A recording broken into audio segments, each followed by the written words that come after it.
Magandang taon mga kababayan ko.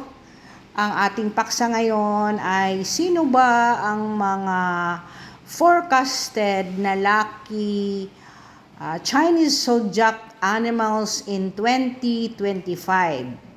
Ang sabi ng Google search ay ang monkey, year of the monkey. They are the best friend of the snake. The monkey is expected to have exceptional fortune and opportunities in 2025. Ang horse din is expected to have a recognition in 2025. Siya ay hahataw, siya ay makikilala with success in both career and relationship. Ang mga manok or the rooster is expected to have a great year in 2025. Ang financial horoscope naman is likely to be mixed in a general forecast as far as financial prospects are concerned. Kaya dapat may magandang plano kayo kung gusto nyong mag-invest as a strategy. Kahit naman anong year yan, if you have a good financial plan, if nakita nyo ang aking The Rich Mindset and the Secrets of the Rich People, nasa playlist ko yon. Tingnan nyo po ang mga sikreto ng mayayamang tao.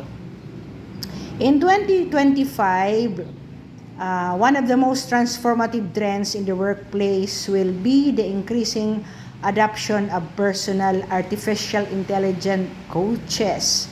Ako, mawawipe out na ang humanity nito.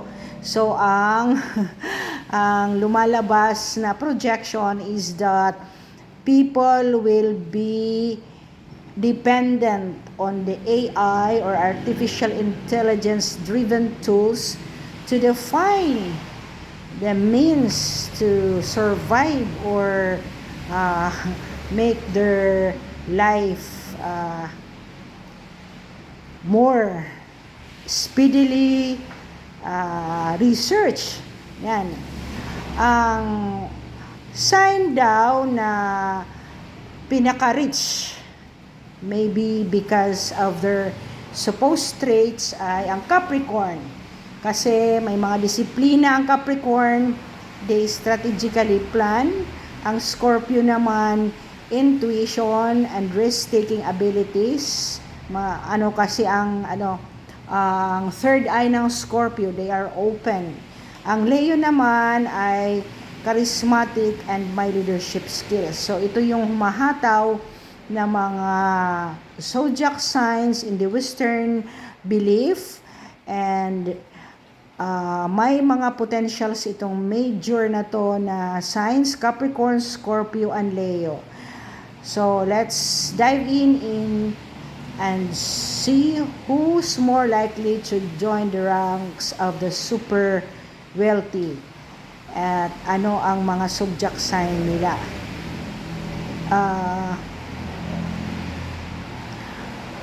Paiba-iba kasi yung mga projections kung ano ang best or lucky person in 2025. Pagdating sa money, kanina career po ang pinag-usapan natin, Pisces is lucky in 2025. Spiritual awakening will unfold dahil ang planet Neptune will influence and amplify the intuition, creativity, and deeper connection with the higher self sa mga Pisces. The Jupiter's abundance will enhance Pisces' luck in obtaining money, especially through spiritual or creative purpose. Sino ang pinaka most powerful daw na zodiac sign? Often mentioned are the Aries, the Scorpio, and the Leo. Ayan na naman, yung dalawa. Kanina sa career, ang humahataw ay Scorpio, Capricorn, and Leo. Ngayon naman, sa most powerful na zodiac, eto na naman yung dalawa, Scorpio, Leo, and Aries, due to their leadership and determination and magnetic presence. ano kasi sila sa leading, and then they are people person. Leo, ang pinaka luckiest naman sa love ay si Leo daw. People born in August or July and August, sila ay lucky in love. Love for Leo is as fiery and passionate as they are. Yan.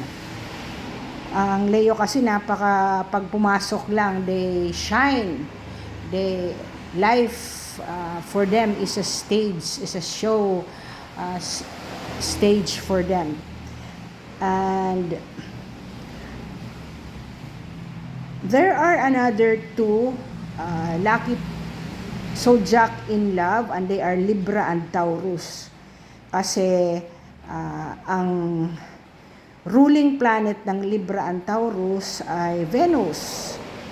They are undisputed masters of romance. Ayan. Ano daw ang pinaka prettiest na zodiac?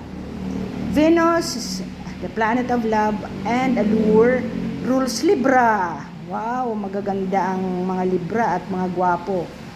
Oo, kasi tahimik ang Libra, but they are so balanced, and sometimes they're indecision dahil pag may mga unbalanced nature sila, hindi sila makapag-decide. So, they are the prettiest. It is also only the zodiac sign associated directly with interpersonal relationships, making this air sign a social butterfly. Therefore, Libra is considered one of the most attractive sign. Tingnan natin kung sino yung mga mentally strong na zodiac. They are the Cancer, Scorpio, Pisces, Virgo, and Capricorn, representing the ideal combination of caring and mental fortitude. Leo naman, tingnan natin ang Leo kung ano ang people skill ni Leo. Leos have unique combination of empathy and charisma, making them mentally stronger than other zodiac signs. They can be perceptive and they can read you. They can read your mind kasi open ang kanilang third eye. Sino yung pinaka-quiet and smart? Ayan, Virgo, Scorpio, Capricorn, Aquarius, and Pisces. They stand out as the smartest and quiet zodiac sign, combining deep intelligence with a reserved approach to life. Their ability to think critically, observe carefully, and act through making them more intriguing and inspiring. Ano po ang in-store sa atin sa 2025? There are lots of changes followed by regressions. Naku po, nagbabaliktad.